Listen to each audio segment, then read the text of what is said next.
everybody, it's the interview queen Alicia 2 here, and you are currently watching Warriors of Wrestling. Be sure to like, comment, subscribe, and do not forget to hit the notification button. And for those of you that don't know, my name is Prichard. I was the well-known head coach for the last 5 years in Tampa until I got what we call interruption service. And I fired. Today, what I want to basically do is try to give you guys some ideas, suggestions, and go over some drills, go over some basic fundamentals for what major companies are looking for. Kind of give you an idea. So if you have any questions, feel free to ask. Some of you guys have taken the camp before that have done, and for those of you that haven't, feel free to ask questions at any time. First thing, I want you guys to understand, there's not just one way to do something in this business. But there are basic fundamentals to do things in this business. I did a camp not too long ago in Waynesville, North Carolina. And some of the guys from Rochester, New York came down. I have a blog on drtomprichard.com, and I wrote about it. I wrote about some of the guys that came down. One of the guys was 6'4", 280 pounds, 18 years experience. And I asked him, why haven't you ever tried to get in it? Well, he said, I had experience. I had WCW, I had WWE, and it didn't work out. Okay. Well, why didn't it work out? His explanation was he's young and made mistakes. Okay, we all make mistakes. But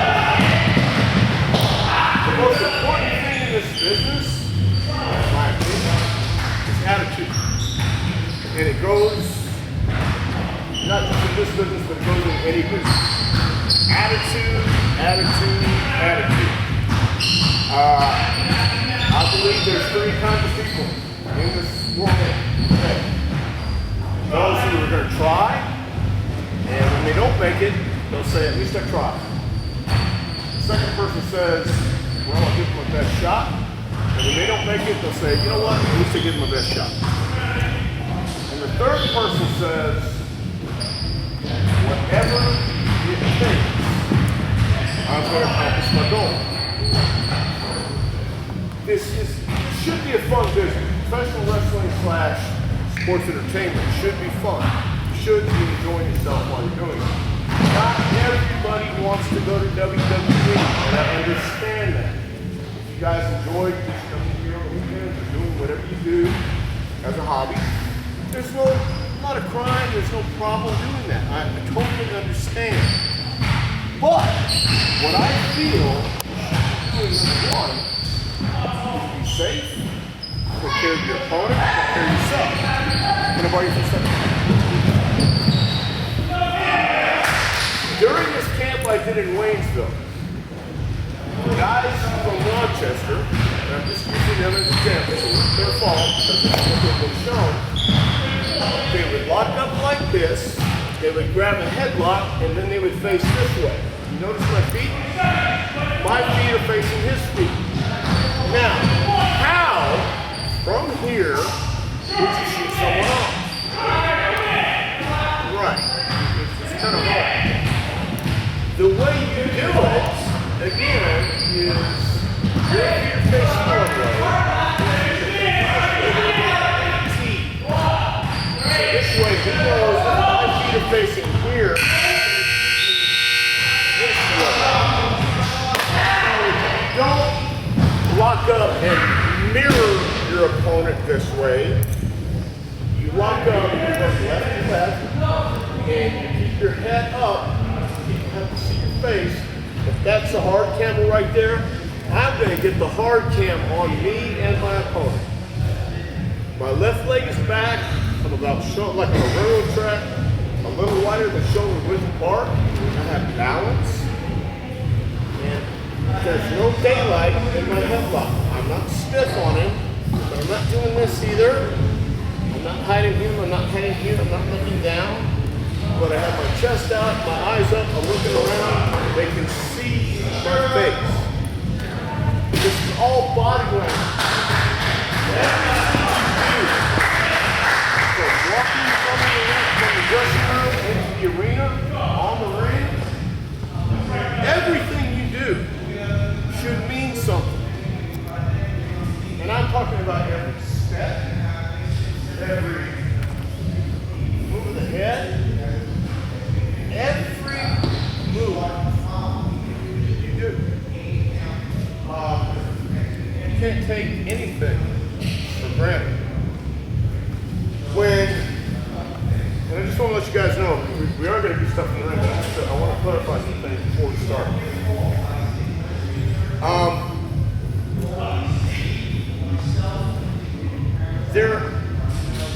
There are some guys in WWE right now who have gotten an opportunity by merely being as passionate and going out there and saying to John Laurinaitis, this is all I wanted to do, and let me tell you why. My dad bought me a Hulk Hogan weightlifting set when I was a kid. I lifted that Hulk, I mean, this is the truth. I lifted that Hulk Hogan weightlifting set and I was a childhood man, and I worked out. I wanted to do it so bad. John said, okay, give him a contract. Then I've heard people go in there and do the same thing. He says, no, we're not, how many people. Life isn't work. It's about timing. It's about understanding when and how to present your case. So, I don't know if anybody here is a lawyer and deal with lawyers or anything like that. It's the same thing. You're working the whole time. What you do in the ring is actually about that much what really matters in this business. If you're looking to be, is anyone here looking to get the best company? Okay. Then, here's what I'll tell you. I've seen, again, people come in who want to, I'll just use names out of the Cat Dust world, and what do I have to do? Dream will say, baby, you too plain, you too much, I don't see nothing else. And the very same day, he'll talk to Hunter herself, and he'll say, too over the top, turn it down a little bit.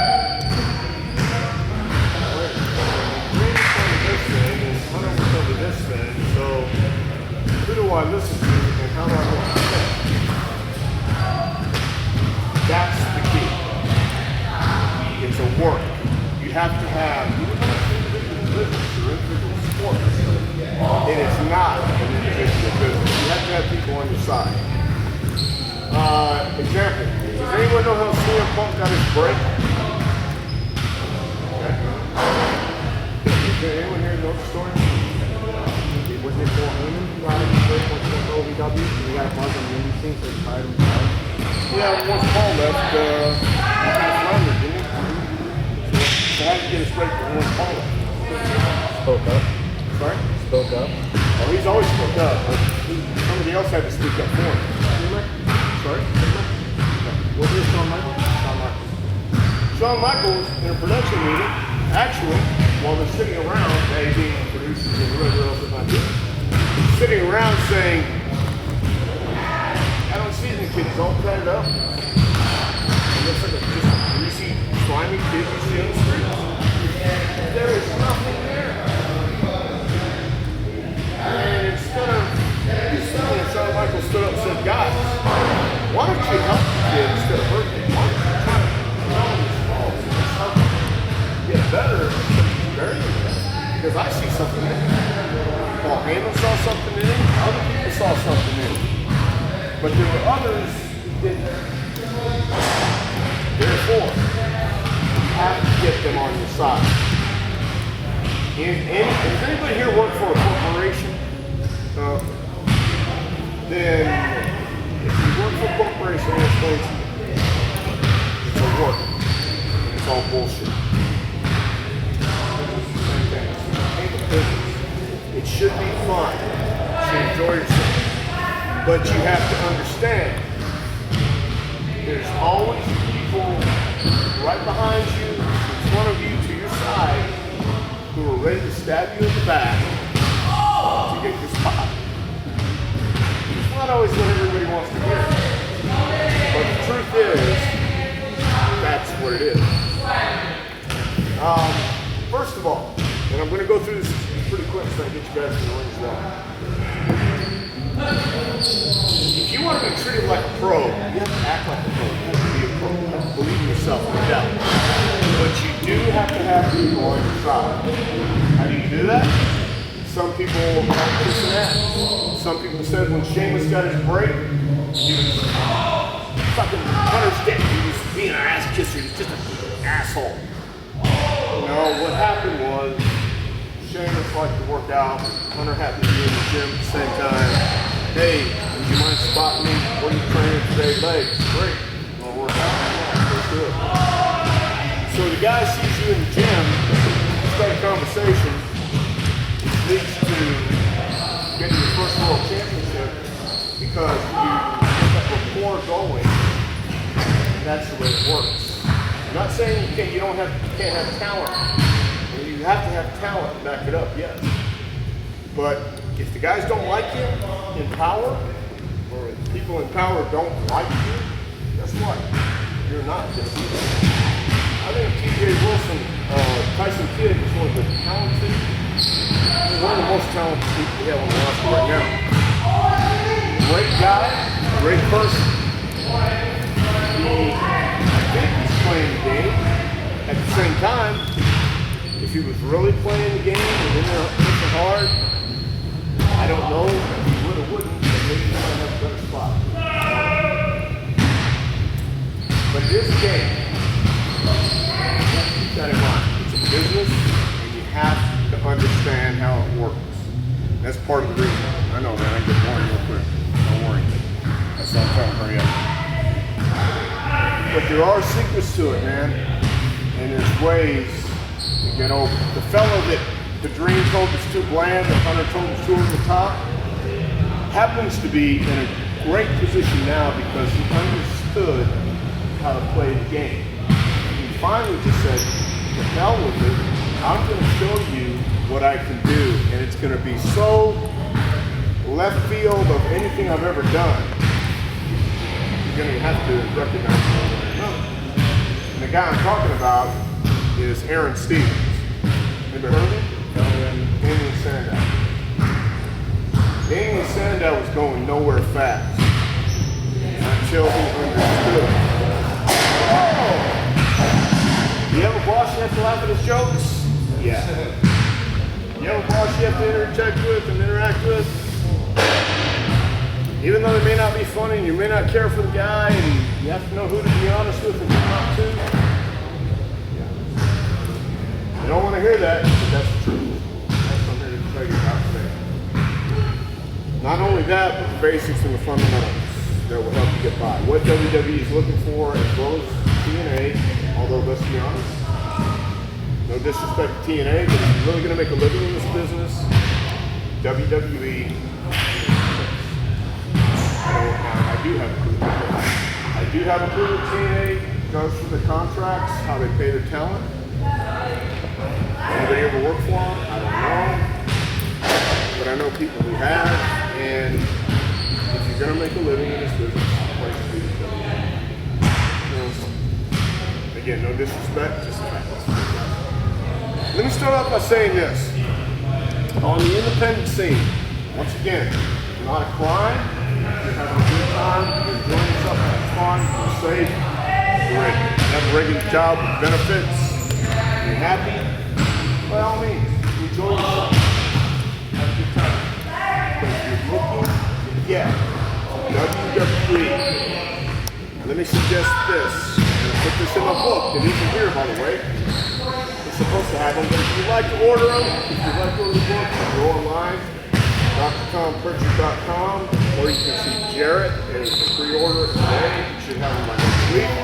If you don't, you'll get a name, address, and whatever you want to do. For you guys, it'll be $20.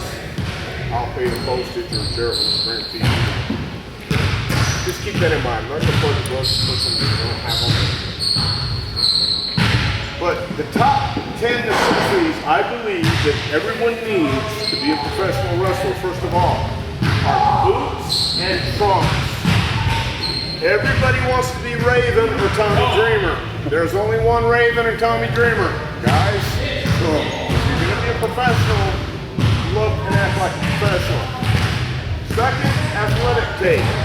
You never know when you're going to get sprained. You never know when you're going to get hurt, whatever it is. You know the difference between being hurt and being injured. So not just tape up your wrist for a cosmetic look, but athletic tape to help with sprains and injuries as well. A credit card. You can travel, if you want to use this, you want to make it. A credit card, so you never know when you're going to break down. You don't know if you need a hotel. You don't know what's going to happen. If anybody has AAA, cool. If you don't have it and you're traveling down this road, I just suggest AAA for you guys on independence because it comes in handy. I had to use it many times, even when I had a job. Passport. How many here have traveled overseas? Anybody? Okay. You guys got your passport up to date, right? Yes. You don't know who you're going to run into that might offer you a job or a tour, whether it's Japan, or how Japan's doing these days, Puerto Rico, wherever it may be, but keep your passport. Get a passport up to date because you might get called. Have a map or a GPS. Be surprised that you don't get lost. Hit the gym, go to the gym, look at the park, be the park. If you want to be a professional wrestler, it is just as much cosmetic as it is what you do in the ring. Look like you are somebody. You don't want to look like your next door neighbor. One of the best things I've ever heard came from Jimmy Hart. Dick Clark told his crew, his guys, musicians, actors, entertainers, if you dress like you're in the crowd or you dress like the crowd, pretty soon you're going to be in the crowd. Anytime, and I'm sure this guy over here, Derek, can tell you about PNC, whenever you see a guy like Steven Tyler, he's dressed and looks like a rock star, looks like someone, unless he doesn't want to be noticed. But anybody that goes out in public wearing Steven Tyler garb and looks the part is going to be noticed. That's what his job is, you know. Have the ability to take criticism. Learn the difference between constructive criticism and negative criticism as well. There's people who will tell you all kind of bullshit, and then there's people who are genuinely interested in helping. Know, and the only way you'll learn to know the difference is by being around for a while. I can tell you about my experience, but I cannot teach you experience. You have to be around. You have to be around people who've been around longer than you and know more than you. You have to be able to take it. You don't want to be argumentative and take offense to it. Again, this camp I did in Waynesville, North Carolina, people got upset because I happen to raise my voice. I'm not doing it to be an asshole. I'm doing it to get my point across. Okay? You have to have perseverance and patience. You have to keep plugging away because it doesn't happen overnight. When the opportunity comes, you have to be prepared. You can't say, oh wait, give me 3 months to get in shape. It doesn't work like that. You have to be ready because you never know when your time is going to come. John Cena got his opportunity with Kurt Angle, and an hour before he was supposed to go on, they cut his hair because they wanted him to be a babyface. Originally, he was going to be a heel all the way up until about 7 o'clock. Then they decided, oh, you want to cut your hair and make you baby. Do you mind? Fuck, do I mind? Pope shit the woods, is Bear Catholic? Fuck no, I don't want. I know what I said, don't worry. Passion. You have to become a student of the game. And that means you can't become complacent. Now just ask Jerry. What would make someone want to be in the business today? You watch Raw, you watch SmackDown, you watch all the other shows. Well, you see the pyro, you see the rock star entrance, you see all this great looking stuff on TV, but you don't see what happens backstage. You don't know the live events. You don't understand the travel. You don't know what is all involved. So you have to find out. Ask. What really goes on? I mean, how much time do you really have? If you have a family, if you have kids, or someone that you would miss being away from, this is the wrong business to be in. Because you're away from your family quite a while. You may travel on a Friday night and not get back until Wednesday, just in time to wash your clothes, have Thursday maybe, and you're off again on Friday. So not a lot of time, especially if you become a top guy, which everyone I think would want to be. And you have to understand there's not much room at the mountain. There's only a few spots, and there's not much spots. You also have to have common sense and a realistic opinion of who you are and what you can do. Let me repeat that. Common sense and a realistic opinion of who you are and what you can do. This isn't for everybody. And for some reason, people look at pro wrestling differently than any other business or sport. If you guys want to lean against the wall, you can. I mean, I know it looks good, really comfortable. When people watch it and they see it on TV and they say, oh man, I can do that. It's all just fake. I can do the same thing those guys do. Not so. I ask people all the time, well, if you watch baseball all your life, you think, oh shit, I can do that. I can just get on the baseball field. I'd be a third baseman, I'd be a shortstop. Well, no, you can't. Don't set yourself up for a huge fall if you're not really ready to understand what's involved. This is not for everyone. And there's no guarantee. None. That's the hard part. It could be a great business, it could be a heartbreaking business. I see this a lot on the independent scenes. I see it a lot under the WWE. You are selling emotion. You're not selling moves. So everything not only from walking into the ring, once you get in the ring and you put a hold on, you apply the hold. And the person in the hold, as well as applying the hold, is working the whole time. So you're selling emotion. You're trying to get the people involved. Don't worry about the yelling out, hey, you know, yo, bitch. You don't want to swear at anybody. You don't want to get in anybody's face, heels. You don't want to get close to people because if they hit you, you're at fault. You're inciting them. People are lawsuit happy. So you have to understand the difference between cheap heat, real heat, selling emotion. Okay? I see guys calling everything in the back. A, B, C, D, E, F, everything in the back. Then you get out and you do your match according to what's called in the back, and the people sit on their hands. And you wonder why.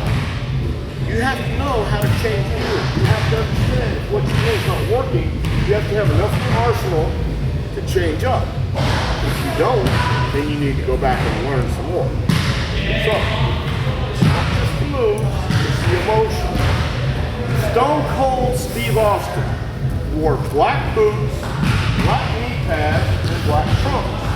He had a bald head and a goatee and a mustache.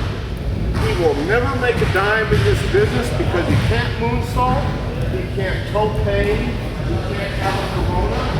I know it's too pain. And I know the Pope doesn't actually ship them one. But, point is, it doesn't matter what you do, it matters how you do what you do. Austin has never done a moonsault in his life. He was the most over superstar in any era so far. Rock. Never did a moonsault in his life. He not only got over in professional wrestling, but he got over in the movie industry because he was versatile. They finally found out he's an action figure. They finally found out his genre fits the action figure. So, understand who you are and what you're selling. In other words, I always ask people this at 20 years old. If your mom and dad bought you a car and you had nothing to worry about doing your own, no bills to worry about it, everything's cool, what are you so mad about? You're going out to the ring trying to play a heel. People can see through when you're trying to play a part. I hate the word character, but a character is an extension of who you are. Let me go back to Austin. Stone Cold Steve Austin didn't just come out as Stone Cold Steve Austin. He started as Steve Williams, Steve Austin, Stunning Steve Austin, the Hollywood Blondes, the Ringmaster, and then he became Stone Cold Steve Austin thanks to life experiences and the way things went. So you have to draw from that. You hear a song, you see a movie, Razor Ramon saw Scarface and brought it to Vince McMahon and said, hey, have you ever seen Scarface? And Vince said, no. Well, Razor went through the, hey, let me introduce you to that guy. Okay? Here I am. Vince loved it. Didn't know who the fuck he was talking about, didn't matter. The point is, Scott Hall made his own. He became Razor Ramon. But he knew how to become a character. Nikita Koloff never broke character during his days in the 80s, guys. He spoke as a Russian even when there was no one else around. And I thought, man, come on. But he didn't break character. He did not break what was all kayfabe. Try and do the same if you can. Don't call everything a back.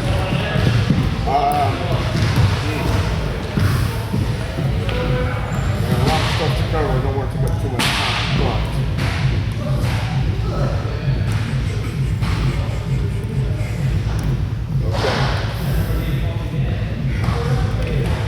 let me give you 20 basic rules, and then we'll start at 2:30 if you guys don't mind. Real quick. Anybody have any questions real quick? Okay. Let me give you just 20 basic rules to remember. Always exceptions to the rules. Number one, heels don't bail out on a comeback unless there's a reason or angle to back it up. You're working the whole match for the babyface comeback. Don't botch it by taking a walk. Don't take a couple punches, boom, boom, boom, hit the fire, and you take and bail out of the ring. I've seen that happen many times. I hit myself in the head. Number two, it's your job to get the match over. You do this by making your opponent look like a star. Get your opponent in the match over, and you will get over too. It doesn't matter if you're winning or losing. I was a job guy my whole fucking career. I liked putting people over. It was my spot to put people over. And I was going to put people over better than anybody else could. That was what I did. If that's your job and you get over and you do it well, you're going to have a job for a while because guys will say, I want to work with him because he knows how to get me over. Right? Baby faces should not throw the heel out of the ring while making a comeback unless you have a reason or angle to back it up. There's another thing. Baby faces get fired up, throw the guy out of the ring, think that's something special. Don't do it. Wrestlers should never hit or shove the referee. Likewise, referees should never hit or shove whistle. Officials don't fight with athletes in other sports, don't do it in this one. You see what happens in football when the coach or the player shows the referee, boom, fine. If it happens in other sports, try and keep the legitimacy here too as well. Don't touch the officials. Heels should never let the referee catch him cheating. The heel will get more heat if he's sneaky and doesn't get caught. It's kind of like if you've ever stolen anything, you're looking around.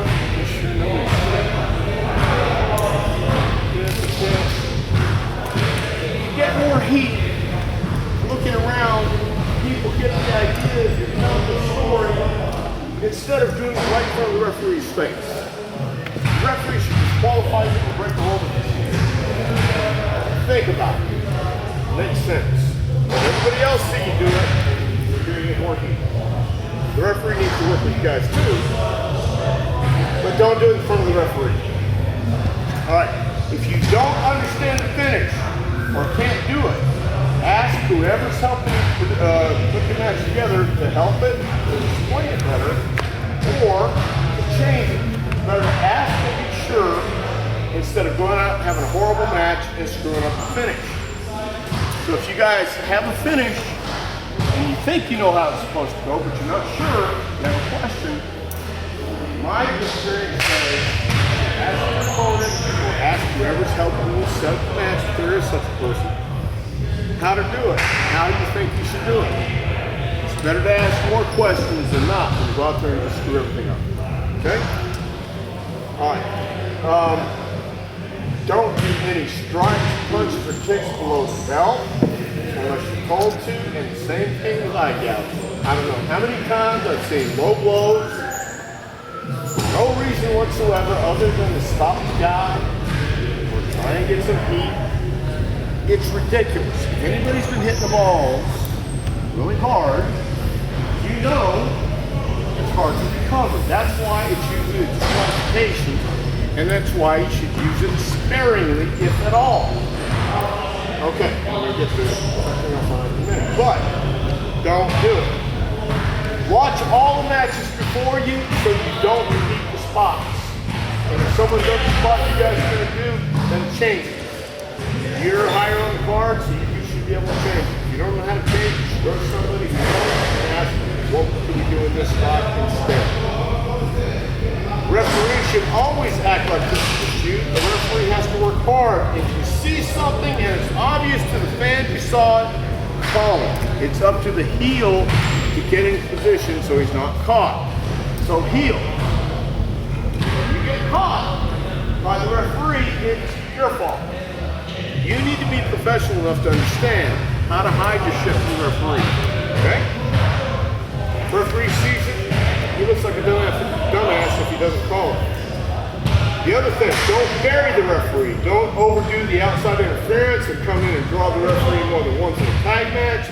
The longer you keep the referee in the corner, the reaction and noise going on behind it makes everybody look bad. You don't think the referee can hear the bumping and the bouncing and the bullshit and the people yelling? Like he's just a dumbass standing here telling the babyface, get back, get back, get back. And everything going on behind him is just that stupid. It makes you guys look stupid. It makes the heels look stupid. And everybody else go, look at that stupid referee. So heels should make their shit done quick, in, out, and get out. I mean, think about it. Psychology. When you're in a hole, sell accordingly. The guy working the hole has to work it.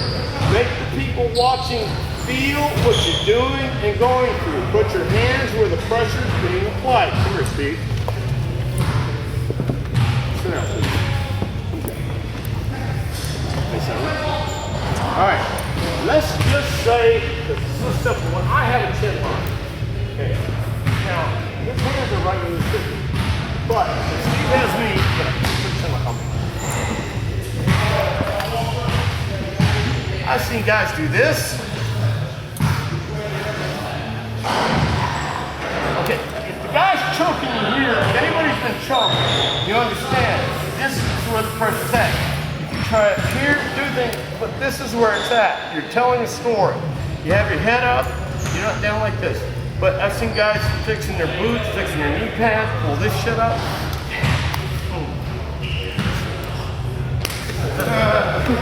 Okay, so common sense, guys. Put where the pressure's at. Put your hand where. Tell everyone that story. Have no daylight in the hole.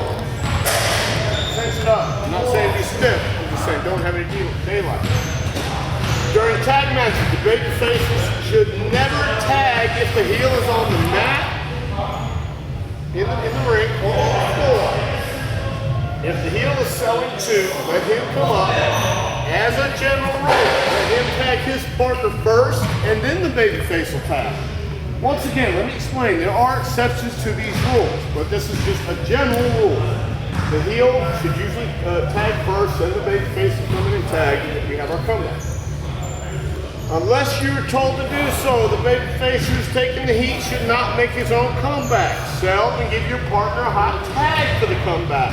So in other words, you're getting the heat on the babyface, and this guy is just getting shit knocked out of him, starts making his own comeback, and then he tags his partner to come in and make another comeback? No. The idea, again, here's the rule, is to have the heat, get your heat set, have the babyface come in for the comeback. Bam, bam, bam, then we go home. Unless there's a reason for him to do, the babyface got the heat on him, unless there's a reason for him to do it. Be aggressive. Babyfaces, as a rule, move forward. Heels, back up. There are no steadfast rules, and knowing the rule applies. The heel should also move forward when necessary and know when to leave. There are exceptions to every rule. Learn when it's appropriate by listening and feeling what the audience is buying and not buying. That's one of the hard things about this business. That's why I say it's not for everyone. You have to listen, you have to hear, you have to watch, see what they're buying, see what they're not. You have to know how to adjust the midstream. That's the hard part, one of the hardest parts about this business. When covered, make sure you kick out as strong as though you're trying to make an effort and losing the match. Do not always kick out with 2 count. Kick out with both legs and don't just raise one shoulder. I've seen that forever as well. Some guys just do a half-ass kick out. No, look like you're trying to kick out to win or not be pinned. That's the idea. You're trying to win, and you don't want to get pinned. You don't want to lose. Cover high on the step. Work the far leg. You want to work the hold. Finish the hold. In other words, okay. If I have an armbar, I saw this one time on, I'm going to mention the guy's name, James Storm. He's doing this on TNA. Okay, he has no hold. Okay, he's doing this shit. You finish the hold. Make sure you're in here. Make sure your hands up. Make sure you have the hold finished. This is not finishing the hold. You have nothing here. Same thing. I mean, if I want to finish it, I gotta stop. We don't do this grip anymore. It's here, it's something, but you have to have something. You have your knee in his back, that's fine. This is something. But there's no such thing as this. I see the guys go here or here. It's on the wrist. And you have to have something, a hold. Not just half-ass doing it. Make sure you finish and follow through. High in the hold, that's know how to go accordingly. So, lay everything in. Make sure whenever you punch, kick, or strike somebody, make sure they're in safe places. Not in the eyes, not in the nose, not in the mouth, the chest, across the back, here, not in the ribs. You don't want to kick somebody as hard as you can in the ribs. I'm not saying kick anybody just as hard as you can. I'm saying kick it with solid and in safe places. There's a difference between stiff and solid. You'll learn the difference. Solid and solid. Stiff hurts. Okay. Safe places across the back, not in the heart, not in the windpipe, not in the throat. Here, here. Alright, reach the tag. You need tag match. The babyface should be trying to get the tag. You're getting heat. Look like you're trying to fight for the tag. The heel should cut off the ring. It's that imaginary line. You got to think about that. You're trying to win. You're trying to keep the weak babyface in your corner. The weak babyface is not being given the heat on. It's trying to tag. That's the object. Keep your hands up and defend yourself at all times. Somebody's in a corner, you don't do this. This is gone. You look like you're trying to get in the ring. So if you're in the corner, you try to get out. Again, it's timing, it's understanding that, but you keep your hands up. This never made sense, and it makes sense even less now. Because if you do this, what's to stop me from hitting you? Punching. You have your hands up here like this, you're open here. Then you sell here. Now you're open here. Boom. Sell here. You're leaving something open, but you're selling when you get hit. That's the art form. So we understand. Alright. Real quick, the basics of a standard match. You have your baby face shine. I know a lot of people hate that word, but to get your baby face over, we establish who the heel and baby faces are. How do we do that? Well, it's not because you hate your mom down in the USA and don't like apple pie. No, a heel is a guy who can wrestle, but he's out-wrestled by this other guy. So that's what makes him a heel. He's looking for a shortcut. You establish the heel, maybe he puts his head between the top and second rope. Okay, here's the chicken. Okay. But you shine your baby face up. Now the baby face is established. Then you get a cutoff. That's not the way cutoff is preferably good. Cheating doesn't have to be, but preferably if you cheat, there we go, establish the heel cutoff. And you get your heat. You have a hope spot. Maybe you have two. Hope spot there. If you have 8-minute match, then you begin your false finishes.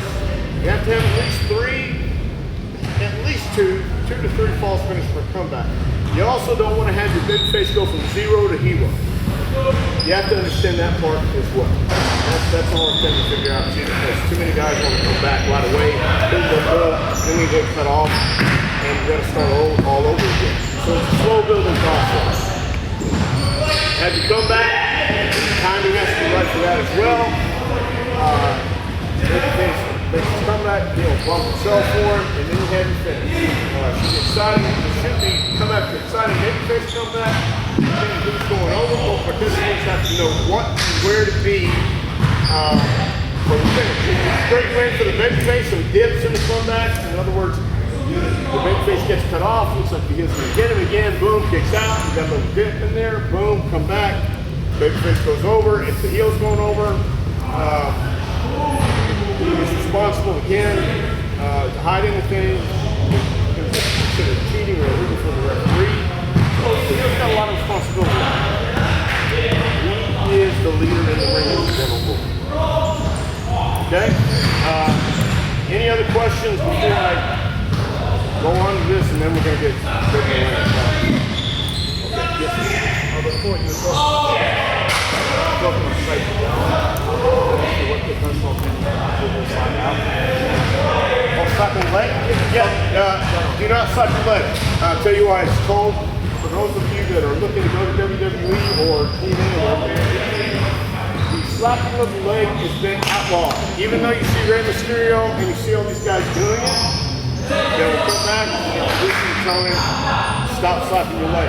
Some guys can get away with it, some guys can't. The biggest part is when if you slap your leg, you don't touch the guy, you get to see that big red handprint on the guy's leg. You may not notice it, but Vince notices it, the agent notices it. I'll notice it on TV. It's HD TV. You have to keep that in mind. So everything you do is going to be seen. Talking, everything. Every pock mark in your face, everything is going to be seen. So you slap it, and you have to listen. When people hear the slap, they go, oh, bullshit. Same thing here, when you're in a different setting like this, and you slap it, or do this. You know, here, well, no, Jerry Lawler, he'll slap you in your side. You'll hit Lawler and Lawler hit you, and you're like, dog, you're something. So, you know, don't slap your leg. That's the general rule, or punching, anything like that, because people can see it, people are watching for it. And don't stomp. Nobody wants to stomp. That was the old days. You have to be wrong. And it just, people are looking for that. People are looking for anything they can say. want to touch on something else real quick. Backstage etiquette. This is very, very important. Nobody understands, or let me say it clearly. A lot of people don't understand. When I'm talking about the way things are. If you walk in this building, or let me use WWE as an example. You walk backstage. Has anyone worked a dark match in WWE? Okay. Yeah, no, okay. Well, when you walk in, it's a little daunting. It's very intimidating. The first time I was there, because there's all these trucks and all these people and all this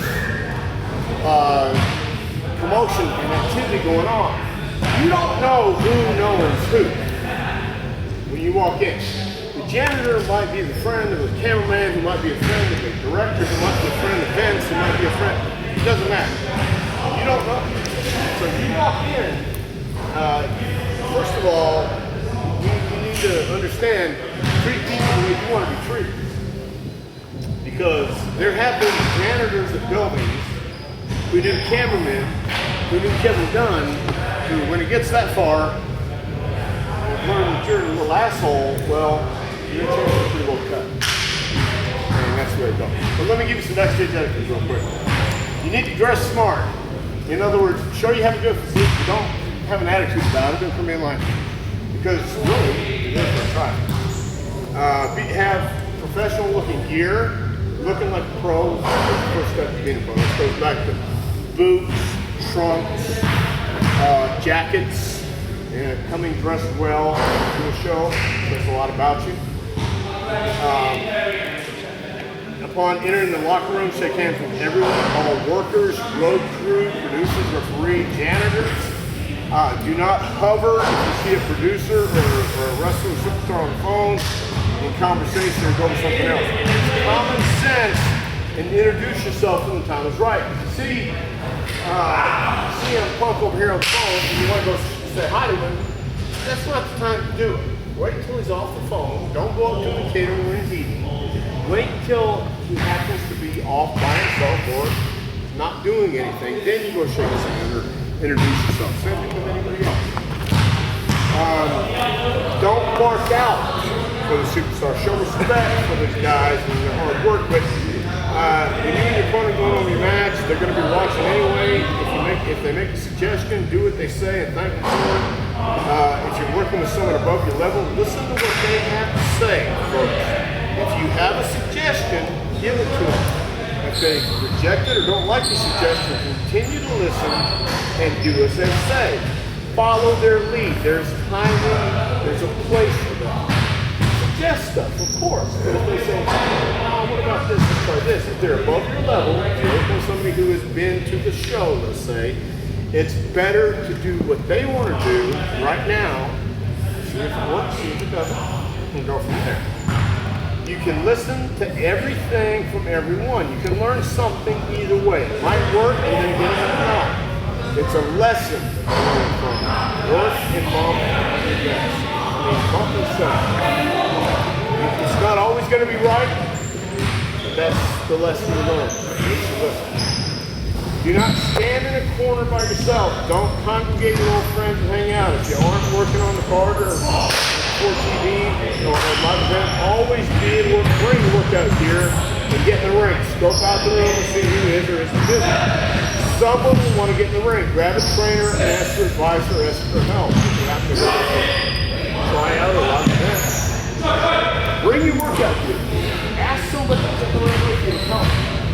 You can always learn something. Who's going to show up at these events. You don't know if there might be somebody. There are scouts, and WWE will send scouts to independent places like this up north. That's the thing. You have to work like you're working in front of Vince every night. Because he might have someone there with the camera. He might have someone there scouting you or scouting somebody else. You never know. That's the way it works. It really is.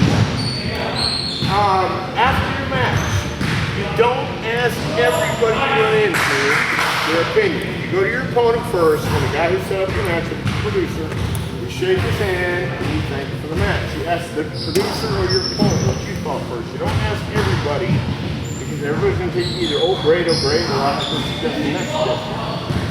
Next thing you go with a lot of different shit.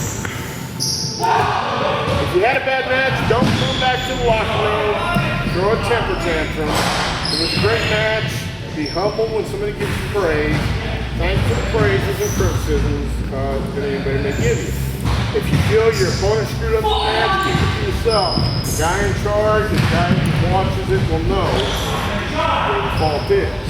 So don't come back and pointing fingers and shit like that, because chances are somebody who's more experienced than you's going to look and say, well, you can tell who's the fault. You can tell who's the person who's the fault. It's just something that we know after years of being around. Make sure you help clean up after every show, no matter where it is. Do your best to lead by example. Help set up, help clean up. Keep the dressing room nice, keep the building nice. Guys like this, somebody's going to screw it up by leaving spit bottles, spitting in a corner, pissing in a cup, not throwing it out, all that bullshit you think. Nobody would do that. Yeah, they would. We've lost a lot of buildings like that. So you want to help clean up, you want to help set up wherever you're at. Okay? Have fun. Don't take yourself too seriously. Be serious and conscientious about your training and working, but relax and don't get caught up if you happen to be losing a lot or you're on a winning streak. This is a business. It will be a lot of hard work, but a lot of fun and good times as well. The coach or promoter should explain what someone is feeling face-to-face and what characteristics are. Okay?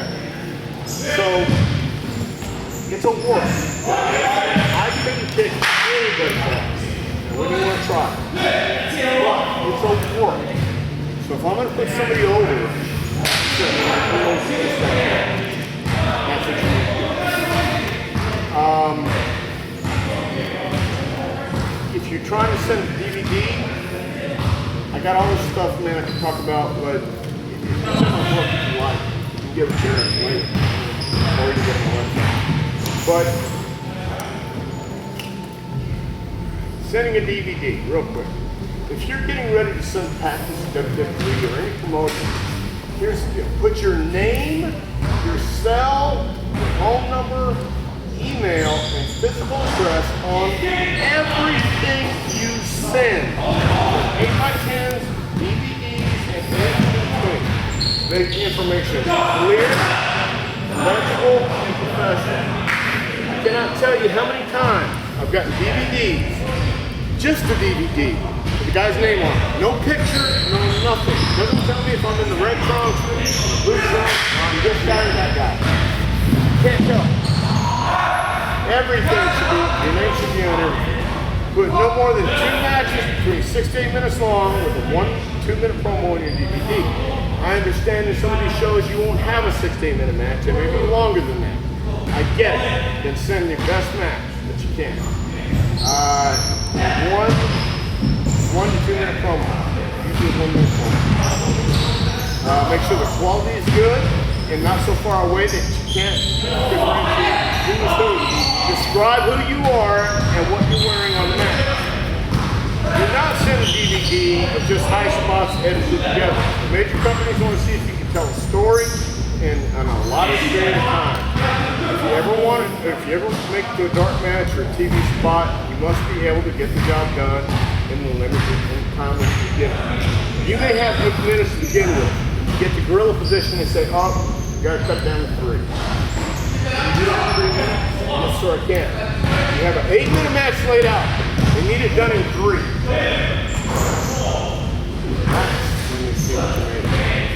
You have to be able to do that. It takes time, doesn't happen overnight, but you have to understand how to think on the fly. That's how difficult this is. That's why I say everybody thinks it's easy. Make sure you look the part and are serious before even thinking about sending your message and stuff. People may tell you you're the greatest, but that doesn't necessarily mean you're ready for good time. Even then, there are a lot of people to take into consideration waste time. Make sure you're ready. That being said, persistence is a must. If you don't hear anything, follow up with a call. How do you get the office numbers? Ask. Find out. Investigate. Know who the players decision makers and people are behind the scenes. It is your job as a prospective talent looking for a job to find out who's who and where to send your resume and promo package to. This is a curriculum. So I have a curriculum. It's a good start. It'll help give you information on how to get there. Right? You have to know who's making the call. Right now, the guy, anybody know who's in charge of talent relations?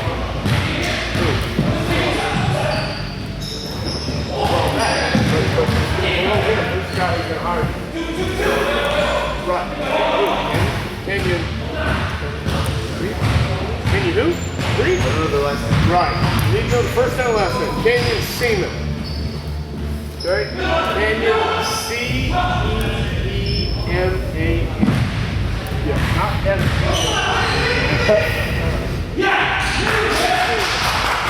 He's played professional beach volleyball. He knows a lot about wrestling. Jane Geddes was part of the Ladies Professional Golf Association. Jane.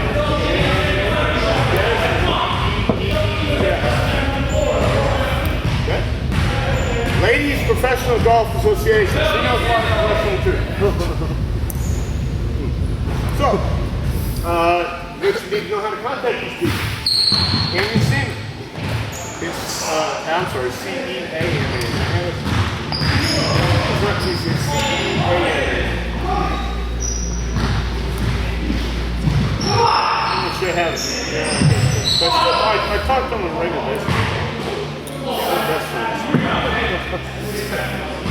C-E-M-A-N. Canyon Seaman. The other thing is, don't give up. People have got jobs and accomplish their goals by simply not accepting no as a final answer. It may take 8,999 times, but some people don't realize how close they were to success before they gave up. So don't give up if you're that upset. But you have to understand, you're going to have to do whatever it takes. If what you're doing isn't getting you noticed or isn't working, change. The definition of insanity is doing the same thing over and over and accepting different results, expecting different results. Damien Sandow is a perfect example of a guy who changed. He didn't stick with General Sandow as he first came in with it. He went to a completely different persona, character. He changed and he got noticed. He's in a great spot now. He's going to be in an even better spot because he understands how to play the game. Learn everything you can, anytime you can, from anyone you can. There will come a time when you'll be grateful you did. Motivation is what gets you started. Happiness is what keeps you going. Oftentimes the difference between getting a break or not is that you have abilities or ideas, but the belief to bet on your ideas is a calculated risk to act. Okay? Once you decide that you're ready to send a DVD, you have to understand you're taking a chance. You don't take a chance, anyone will even look at it anyway. But you have to persevere and find a way to get noticed. You have to ask yourself these 4 questions. Why? Why not? Why not me? Why not me?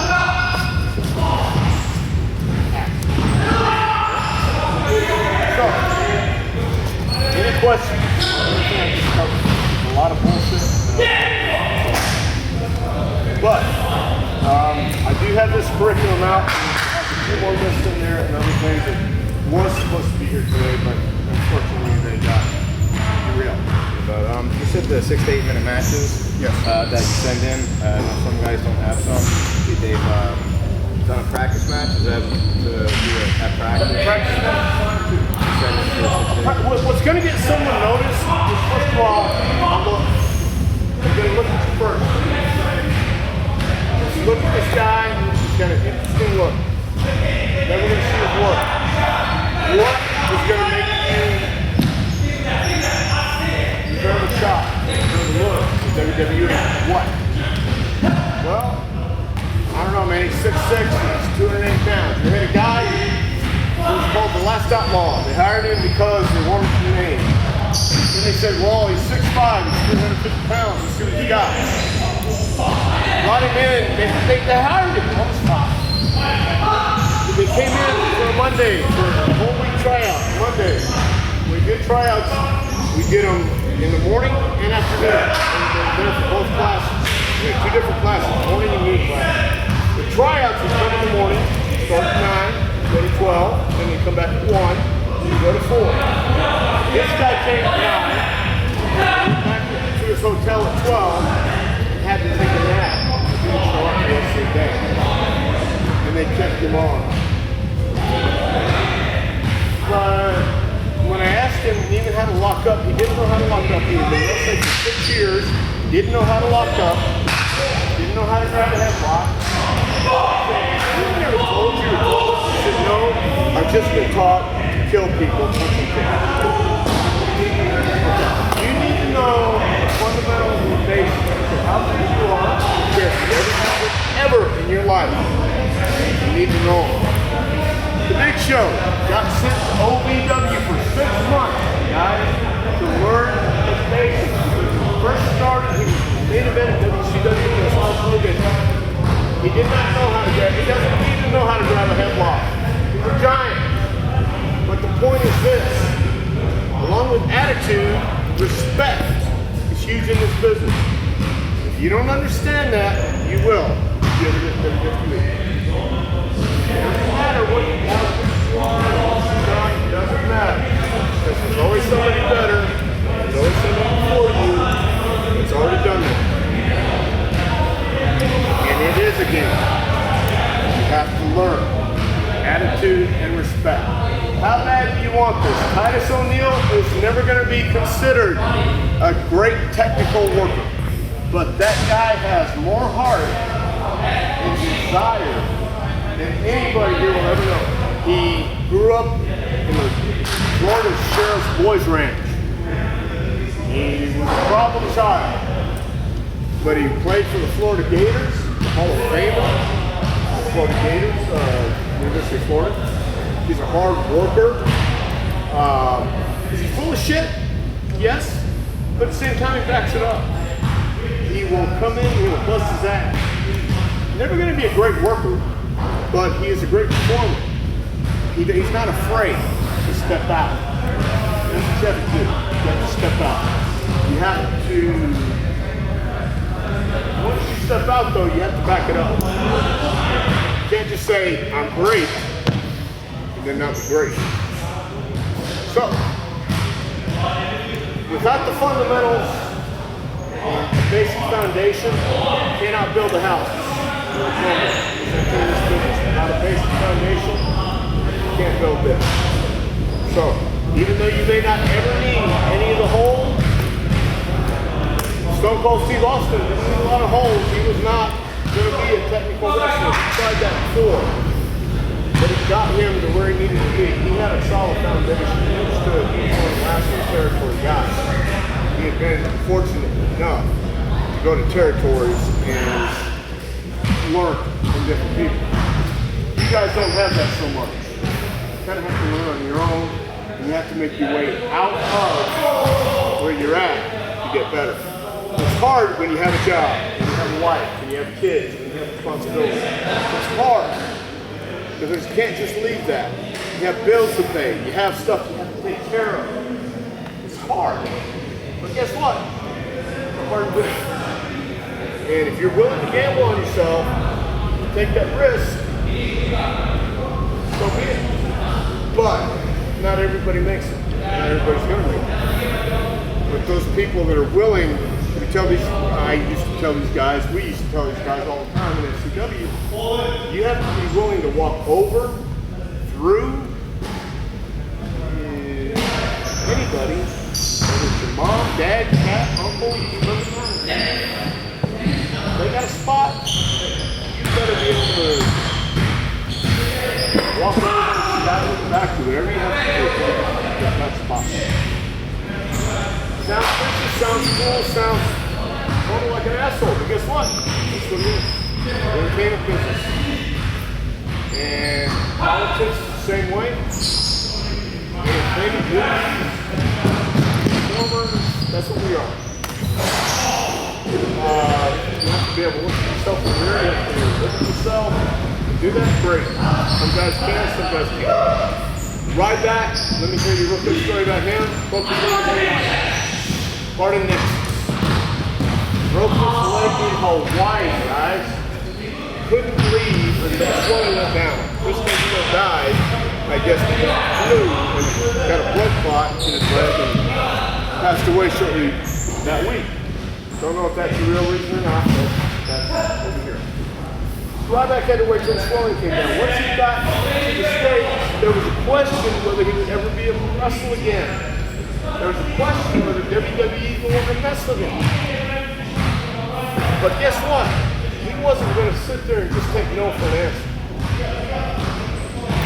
Worked out, kept going, and I don't care. Again, you can say whatever you want to say about the guy. But he's going to be in the main event against the WWE champion coming up, with not a champion. So here went from a guy who was about to be released to a guy in the main event. It's hard work, it's perseverance, and it ain't easy. But it's a lot of bullshit along the way.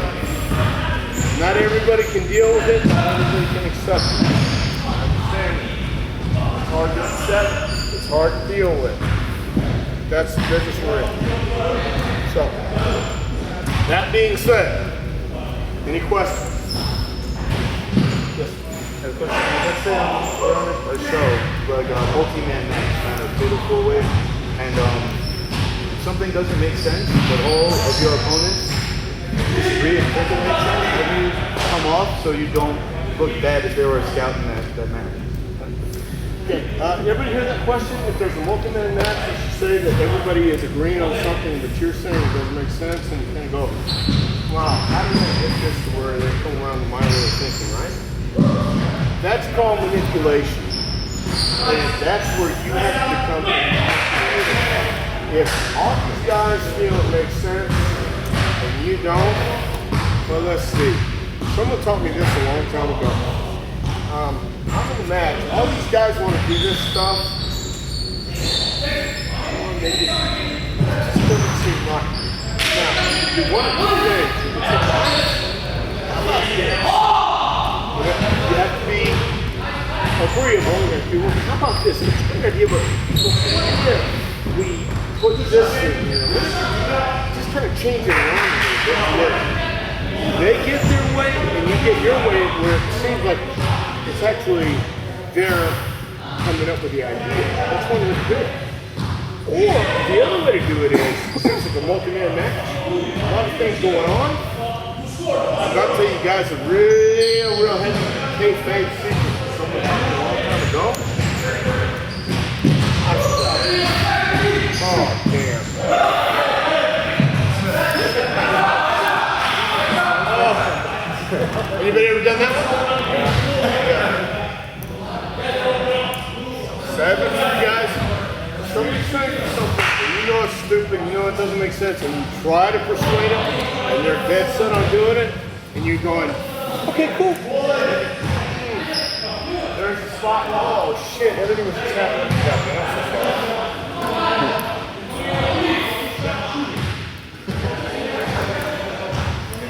I got a question. You were talking before about like promoting yourself and getting your name out there and the scouts and WWE. Is there any like specific independent companies that WWE like looked at at the time? Is there any specific companies or independents that WWE is always looking at? I think they're looking at everything. I don't think Hunter. The last I heard, because I'm up there. The last I heard is the WWE is now looking at real athletes. Whatever real athletes are. I think professional wrestlers are one of the greatest wrestlers do it all. Looking at more failed football players who couldn't make it the first part, which, okay, so let's say you failed at your first love, so come over here and fail at this week. Let's teach you this, and we'll make you success over here. Or soccer players or whatever. They're looking at everyone. Now, I've heard the rumor about Ring of Honor. That's not true. At least it wasn't true when I was there. It could be true now. They're looking at everyone. They look at everyone as far as who can draw us money. But let me say something about Ring of Honor real quick, because I love Ring of Honor. I love Jim Cornette. But guys, I've watched Ring of Honor where they do spots, tremendous looking spots, but they don't sell. Nobody's selling. And I looked at it and I'm asking myself, why don't you guys just sell? Why don't you guys make the most out of this? Instead of going bam, bam, bam, bam. And literally, you beat the guy with a small package. After you do a superplex off the top rope, you do all this shit outside, and you guys don't sell it. You get back in like nothing happened. I shook my head and asked myself, real quick. Everything that's going to when guys go out in the first, second, third match, and the first match open with all this stuff, everybody go on the top rope, and people go, holy shit, holy shit! No, the second match goes out there, they go, holy shit, holy shit! By the time the third match people going, holy shit. Well, what if we walked in today, here's my story, we walked in today and we saw 2 elephants fucking out there. I mean, holy shit, right? Yeah, I know what you were doing. I went a little too long for that. Well, we all come in and say, holy shit, man, there's 2 elephants out there fucking. Okay, well, we leave and come back tomorrow and it's those 2 elephants out there still fucking. Holy shit, those elephants, they're still out there fucking. And come in the third day, it's like, yeah, there's just 2 fucking elephants. First, second, third match. Same shit. You know, you get the first match out there, and you do all this crap, and holy shit, and then second match, holy shit. Third match, like, what's the snack bar? You have to build the card. You have to know where you're on the card. First match, you build it. Second, third, fourth, for the main event, yes. I have a question. When you're traveling the Indies and you're trying to just get your footage, make an aim to send out, when you're at that point of worrying about trying to make it, as opposed to trying to help this small show, how would you feel placing on the card? Would you put yourself down for the main event? Yeah. Because we're looking at WWE is looking for guys who can tell the story. That's not the show to do it all. You have to fuck those. Or talk earlier about practice matches. You can't say, in other words, this is the show that I want to send myself to WWE. If you're on the third match and that's what you want to do, then you need to do it at another show.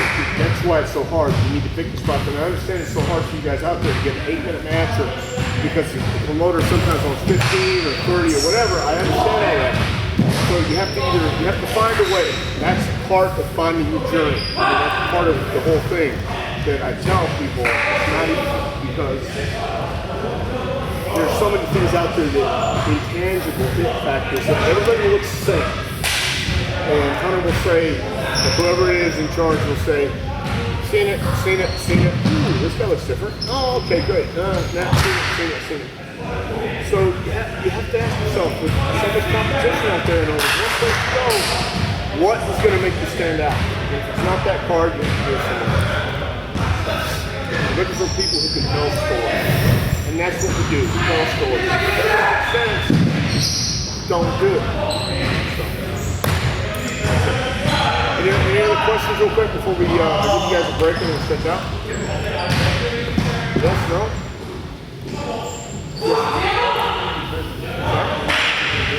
33 years. Today, 33 years, guys. October 20th, 1979. We're all old shadow just I started when I was actually 12 years old taking pictures. Different era back then. I started working in the office in Houston when I was live. In 1979, I got into wrestling. And it's a different era. There was no internet. There was no instant, everybody knew shit. But it's still the same in the sense that you're telling stories and you're trying to get people emotionally involved. Why should anybody care about it? Why? You gotta think about it. Who, like for instance, you listen to music? Who? Who's your favorite band? You have one? The Clash. What kind of? What kind of music you listen to? R&B, hip hop. All right, name a group. Name a group. Okay. How about you? I listen to a band called Who? A band called Band called. What are you?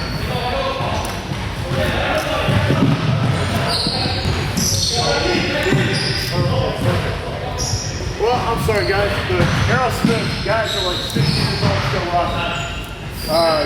David Lee Roth doesn't rock anymore. I always thought he sucked as a singer, was a great showman. That's what everybody's paying to see. Well, old school bands, the Rolling Stones are 70 years old. They're going on tour. I mean, it's not every night, but they're going on tour at 70 years old. Who in the fuck is going to pay to see a 70-year-old man rock and roll? Right. I would too. The point is, if you're a great worker, you're a great worker. Ric Flair is not Ric Flair anymore, but he's still Ric Flair. I mean, he's not the Ric Flair of old, but Ric Flair just loves the business so much, he just can't stop himself. That's why we have so many guys who just can't stop. I want to stop. I don't want to wrestle this young man's business.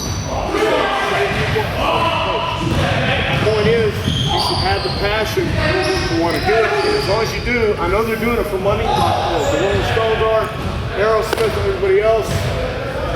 Crew's been around forever, but these are guys that are up there in age, man. You should be having the younger guys come up and make great music and get everybody involved. It's the same thing. Rock and roll is the same thing. Getting people emotionally involved, digging it, and that's what you guys should do. So, any other questions real quick? No? Okay, why don't I give you guys like about 5 minutes, grab some water, go to the bathroom, whatever you guys do, and then come in, stretch, and let's get going. Hey, playa, this is the Josh Speaks, and you're watching Warriors of Wrestling, the best independent wrestling company across the entire country. So hit the subscribe button, click the notification bell so you can know whenever they post a new wrestling video. As always, love and peace.